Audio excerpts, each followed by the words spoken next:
탄핵국회로 12월의 첫날을 연 민주당이 12월 전체를 극한 정쟁의 달로 만들 생각입니다.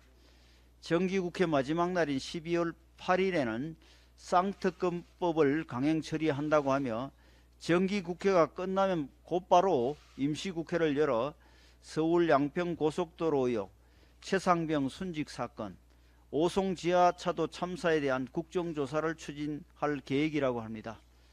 민주당이 특검이나 국정조사를 통해 조사하고자 하는 사안들은 모두 검찰과 경찰 등에서 수사 중이거나 이미 수사한 사안 또는 단순 의혹에 불과한 것으로 특검이나 국정조사 대상으로 적합하지 않습니다. 그런데도 민주당이 특검과 국조를 강행하려는 것은 극한 정쟁을 유발해 정치적 이득을 얻겠다는 목적밖에 없습니다. 우리 국민의힘은 충분한 법적 정당성 없이 정쟁을 야기할 목적밖에 없는 특검과 국정조사에 결코 응하지 않을 생각입니다. 민주당이 이렇게 릴레이 극한 정쟁을 유도하고 계획하는 사이 내년도 민생이 달려있는 예산안은 표류하고 있습니다. 민주당이 말로는 정기국회 기간 내에 예산안 처리를 하겠다고 하지만 사실상 다수 의석으로 정부와 여당을 겁박하고 있습니다.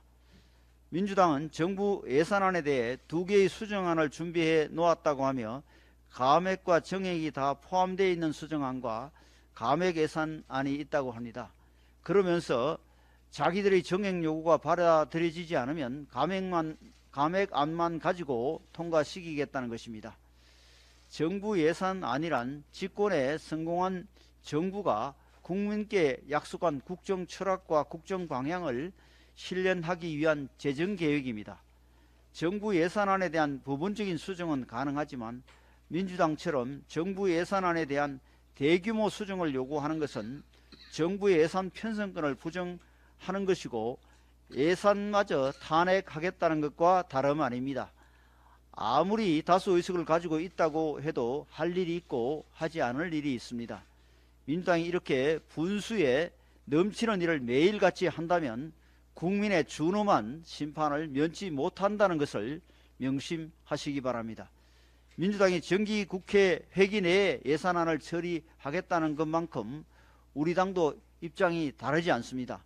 여야가 정부안의 편성 방향과 윤석열 정부의 국정 철학이 훼손되지 않는 범위 내에서 하루속히 적절한 타협을 이뤄 빠른 시간 안에 예산안을 처리할 수 있기를 기대합니다.